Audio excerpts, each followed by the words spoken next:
Olá, queridos alunos, tudo bem? Professor Acinelli Rebouças, professor de Ciências. Estamos de volta agora para darmos continuidade às nossas aulas. Turmas do sexto, vamos agora para o nosso capítulo 12. Lembrando que estaremos trabalhando esse capítulo em 3 momentos. Então, teremos a primeira parte, a segunda e a terceira. Então, pegue seu material e vamos para a aula.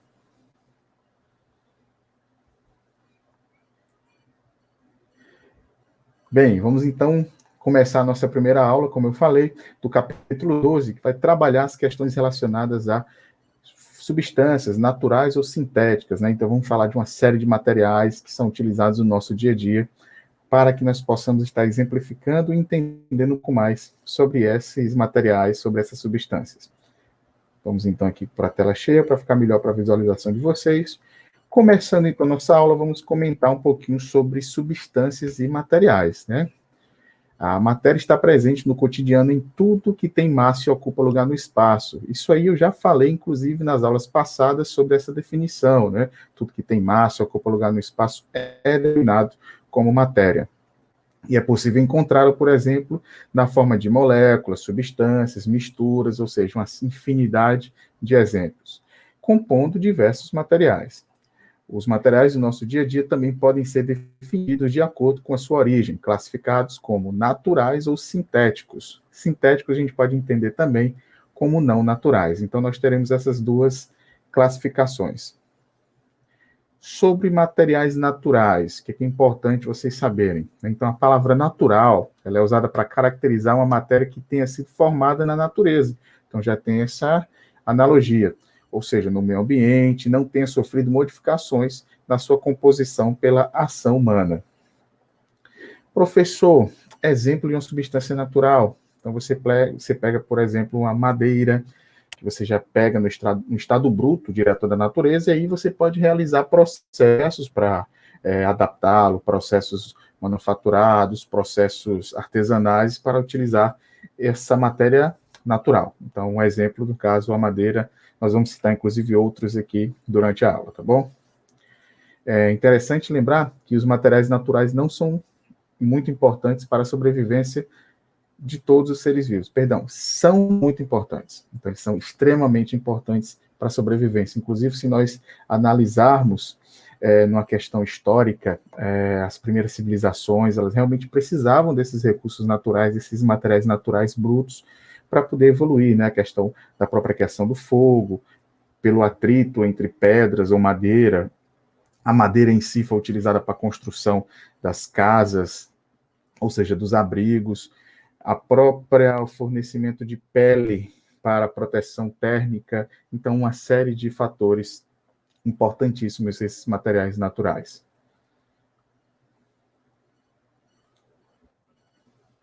O humano, por exemplo, utiliza esse recurso há milhões de anos. Então, como eu comentei agora há pouco, né, a construção das ferramentas utilizando as rochas é um exemplo que esses materiais foram bastante utilizados pela humanidade. Então, nós temos um exemplo aqui de 4 ferramentas bem primitivas, né? Então, um exemplo de ferramentas construídas com pedras, utilizadas pelos antepassados da espécie humana. Então, você pode perceber que essas pedras elas foram lapidadas, podemos dizer dessa forma, ou seja, elas foram esculpidas para se formar facas, pontas de lança, objetos cortantes, objetos que foram utilizados para quebrar, triturar, cortar. Então, bastante importante na evolução aí, ou seja, na própria questão, o ser humano em si utilizou esse recurso para o seu desenvolvimento. O elevado desenvolvimento das técnicas atuais pode parecer que a humanidade se tornou independente dos recursos naturais, mas não, né? Nós sabemos que realmente nós precisamos. Quando ele fala isso, quando o texto fala isso, é importante você frisar o seguinte: você pensa, não, tio, hoje eu vivo em um mundo mais tecnológico, tenho um computador, eu tenho uma série de mecanismos e de ferramentas que nós podemos utilizar que não utilizam esses materiais naturais propriamente dito, ou seja, de forma direta, mas é importantíssimo. Entretanto, a vida ainda depende de materiais naturais, como exemplos, minerais, a água, o ar, os vegetais, ou seja, principalmente para alimentação. Então, nós nos servimos desses produtos, ou seja, desses exemplos, né? Aqueles fornecidos e desempenhados pela própria natureza, como a decomposição da matéria orgânica, a polinização de plantas e de alimentos, a dispersão de sementes de frutos e vegetais cultivados ou nativos. Então, nós precisamos bastante desses elementos naturais, desses materiais naturais. E os materiais naturais utilizados podem ser de origem vegetal, animal e mineral. Então, nós vamos entrar aí num aspecto interessante, né? Nós podemos aí classificá-lo dessas três origens: animal, mineral e vegetal. Isso, inclusive, vocês já estudaram desde o seu Fundamental 1, ou seja, há muito tempo atrás. Não tanto tempo, né? Vocês estão iniciando o Fundamental 2 agora no 6º ano, mas vocês têm já em mente esse conhecimento. Então, adiante, nós vamos conhecer alguns exemplos deles que podem ser extraídos da natureza para a fabricação de diversos produtos. Então, vamos entender um pouquinho mais sobre esses exemplos, tá bom? Vamos lá. Materiais de origem vegetal. Professor, material de origem vegetal muito simples, né? São aqueles oriundos dos vegetais, obviamente, das plantas. Perfeito. Então, vamos entender um pouco mais aqui na exibição desses conteúdos. A madeira é um dos principais materiais de origem vegetal. Então, você sabe muito bem. Vou dar um exemplo aqui.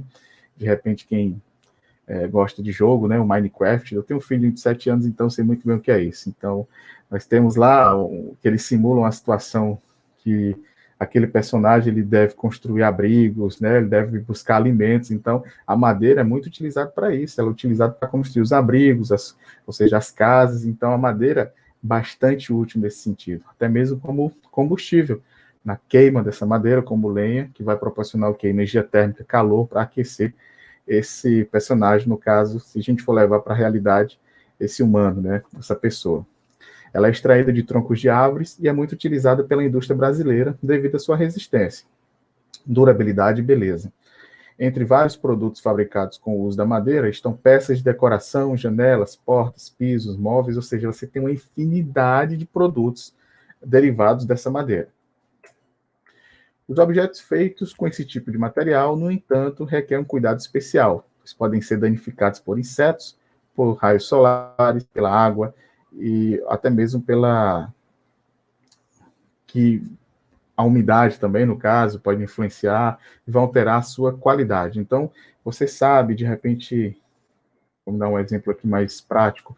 Ah, professor, eu percebo isso. Eu tenho uma janela na minha casa que fica exposta à claridade, ou seja, natural, aos raios solares, à chuva, e a gente percebe que há uma dilatação. Essa madeira ela acaba dilatando um pouco mais, ela acaba rachando. A gente precisa estar pintando todo ano porque ela vai se desgastando. São esses os cuidados. Pode dar cupim, ou seja, o inseto pode ir lá e também prejudicar a constituição dessa madeira aqui, em forma de um objeto, né? Se você tem um objeto, uma escultura de madeira, você tem que ter os cuidados também necessários para que ela possa perdurar durante muito tempo.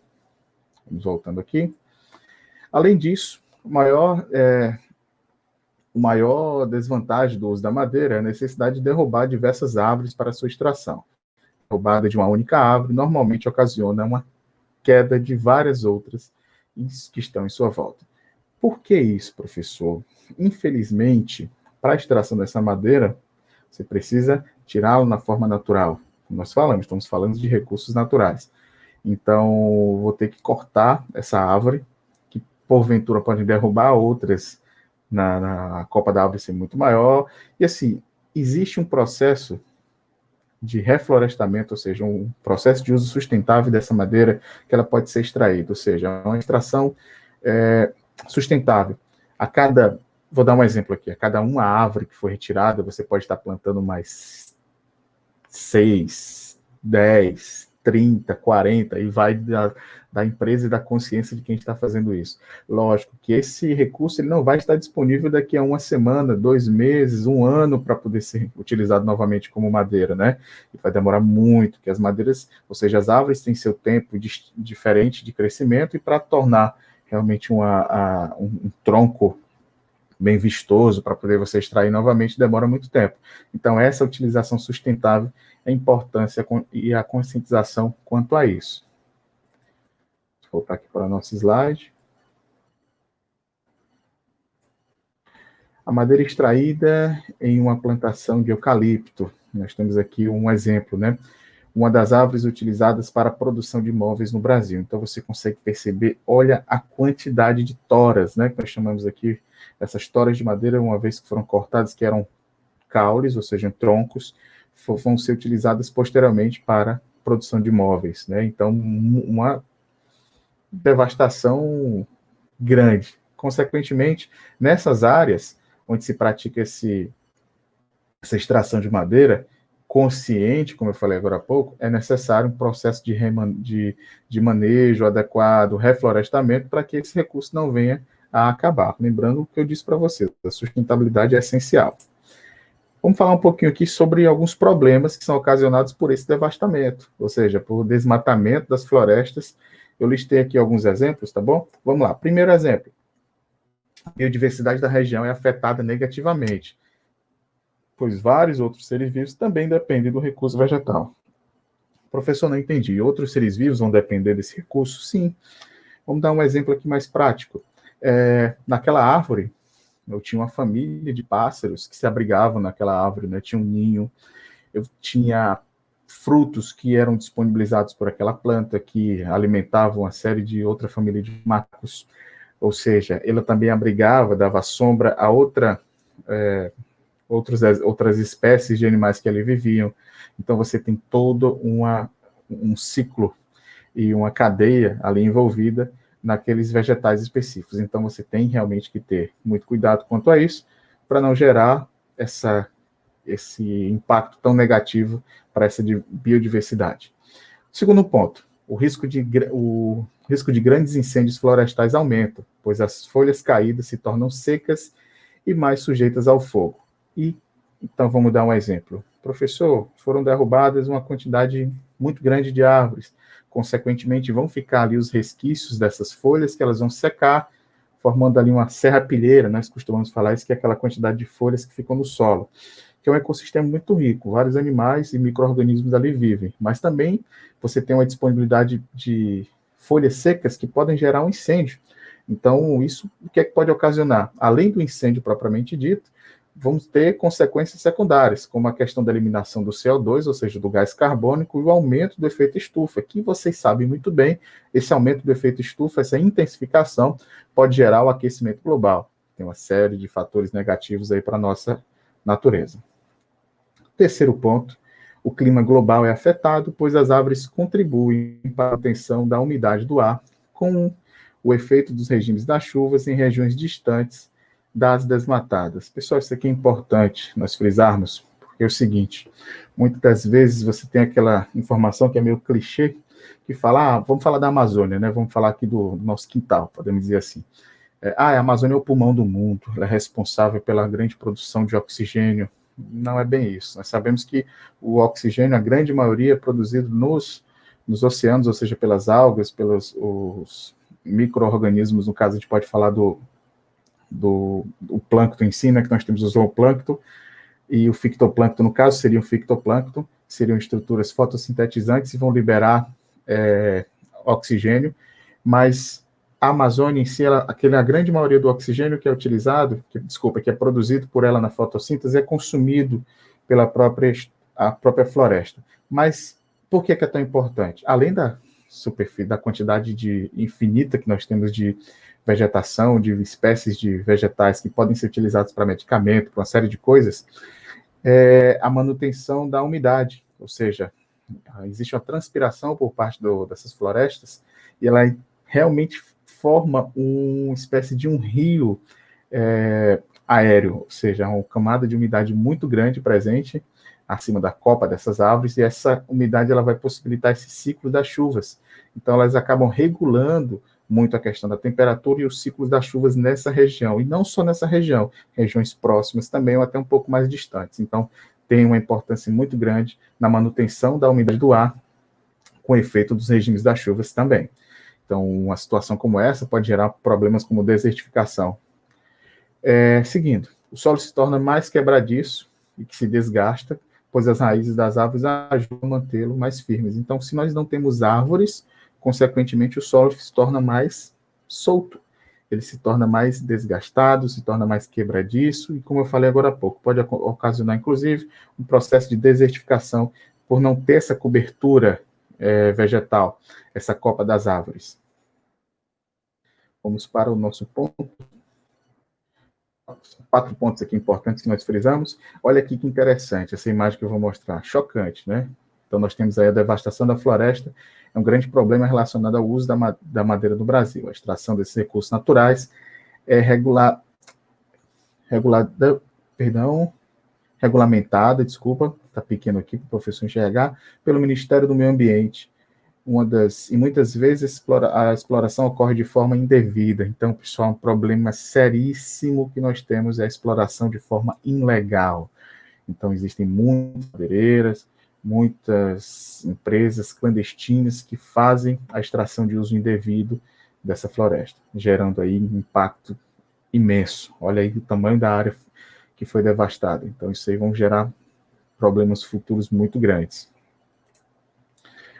Outro importante material que pode ser de origem vegetal são os açúcares. Então, vamos falar um pouquinho sobre a questão da alimentação, né? Considerada a principal fonte de energia dos seres vivos.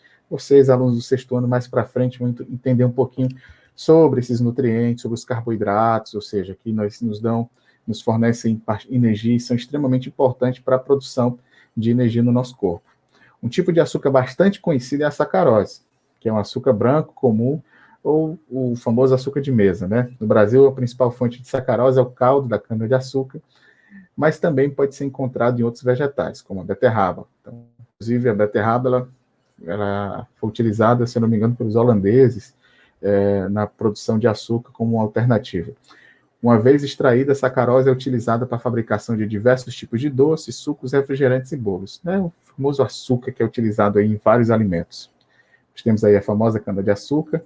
Quem não conhece, ó, dá a oportunidade de conhecer a cana-de-açúcar, daí que vem o nosso famoso açúcar. E é interessante nós frisarmos também que o açúcar, ele serve para adoçar alimentos, mas também pode ser consumido, não pode ser consumido em grandes quantidades, né? Especialmente em situações onde a pessoa apresenta certas deficiências quanto a isso.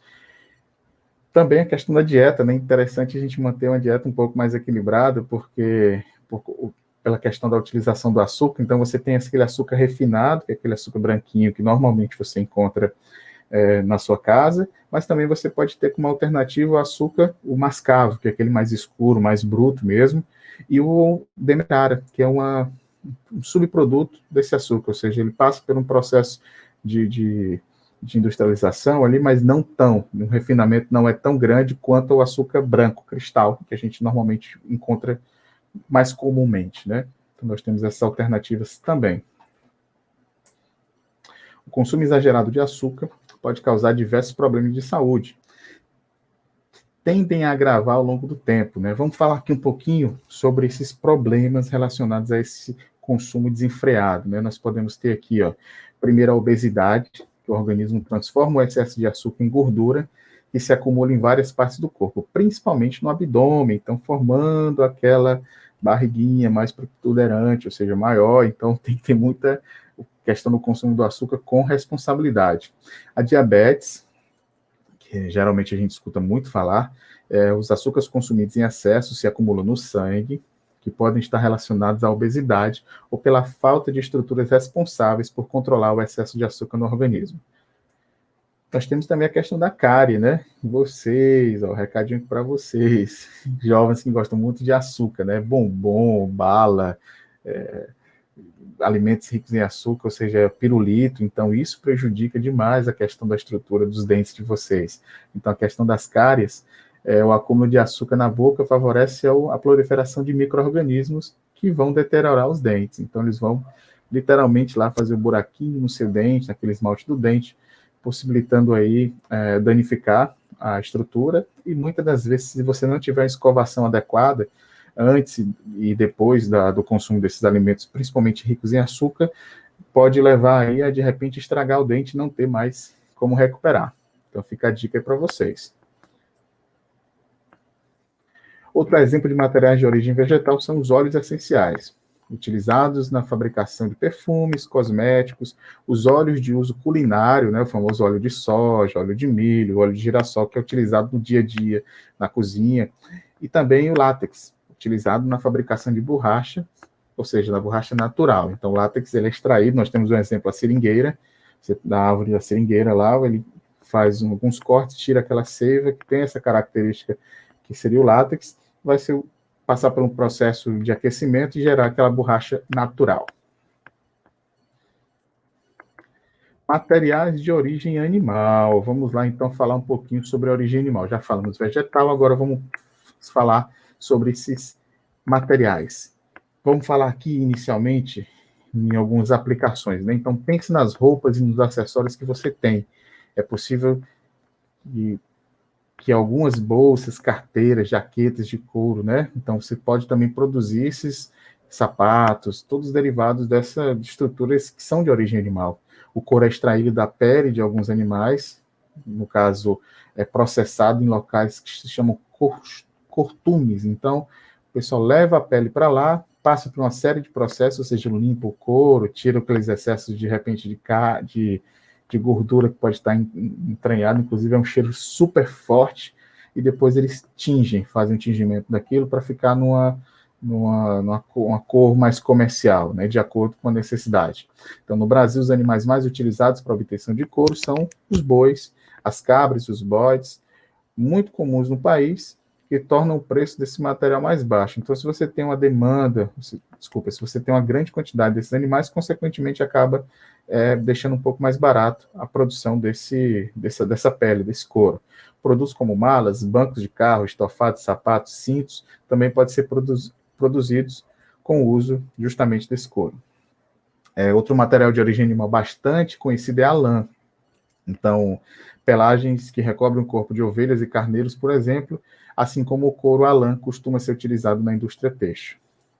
Então, não sei se vocês já viram em desenho animado, alguma coisa assim, a lã, né, aquela cobertura que faz parte de uma estrutura que vai fornecer, ou seja, um calor para aquele animal, vai reter a temperatura para que ele não passe frio, então ela é utilizada também, retira e faz a própria lã, que pode ser utilizada para fazer um casaco de pele, suéter, alguma coisa relacionada a isso, a esses vestimentos. A utilização do couro e da lã é bastante antiga. Desde a pré-história, os seres humanos costumavam usar esses recursos para se proteger do frio, como eu já falei anteriormente. Excelente como isolante térmico. No entanto, com as atuais tecnologias, essa prática não se faz mais necessário, pois existem diferentes alternativas para se atender esse tipo de necessidade. Turma, felizmente, hoje em dia, nós disseminamos bastante a questão da proteção dos animaizinhos, né? Então, é importante. Então, hoje em dia, você tem tecnologia que consegue fabricar um couro sintético, ou seja, você tem tecidos sintéticos para serem utilizados para fazer as roupas. Então, a tecnologia permite isso. Então, a gente não precisa estar extraindo um determinado animal para poder consumir. Então, é uma das alternativas bem viáveis. Infelizmente, com o mercado da moda e a falta de consciência ambiental dos consumidores, a extração do couro e da lã ainda é muito intensa, colocando em risco diversas espécies de animais, como jacaré, chinchilas, linces, raposas. Então, tem algumas pessoas com os gostos mais exóticos que utilizam casacos de pele feitos desses animais, que geralmente são animais assim, mais ameaçados de extinção, são animais exóticos. Então, quanto mais exótico, quanto mais diferente, mais caro se torna esse casaco. Então, a gente tem que ter muita consciência quanto a isso. Isso não é legal.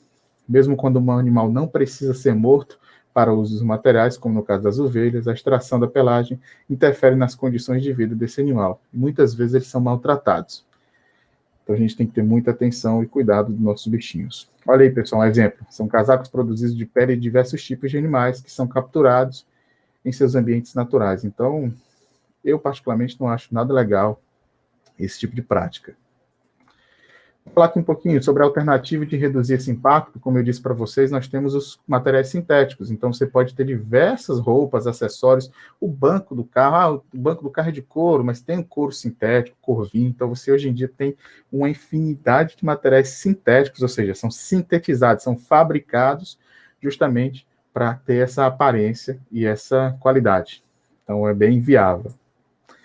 Outro exemplo de materiais de origem animal é a ureia. Falar aqui da ureia, que ela trata de uma substância produzida no fígado de vários animais, incluindo nos seres humanos. Ele é considerado um composto tóxico, portanto, deve ser eliminado no corpo. Mas, apesar dessa toxicidade, ou seja, de ser tóxico, ela pode ser altamente pode ser alterada no laboratório para ser acrescentada nas rações de boi, ovelhas e cabras, por exemplo, pois melhora a qualidade do alimento. O uso desse material ocorre na agricultura, servindo de fertilizante no solo, que favorece o crescimento das plantas, também utilizado no processo de fertilização. Nós temos aí um exemplo, a pessoa aplicando aí que a ureia vai favorecer o desenvolvimento das plantas. Geralmente, ela usa de forma de pequenos grãos brancos que podem ser jogados manualmente no solo. E é isso, moçada. Nós terminamos aí a primeira parte do nosso capítulo 12. Lembrando, esse capítulo está sendo dividido em 3 partes. Primeira aula, segunda e terceira. Finalizamos aqui a primeira aulinha. Agradeço a todos por estarem acompanhando, a atenção de vocês. Peguem o seu material, estudem, dêem uma lida no capítulo de forma geral, vocês possam se aprofundar um pouco mais. Então, vejo vocês na segunda aula. Agradeço. Um grande abraço. Tchau, tchau.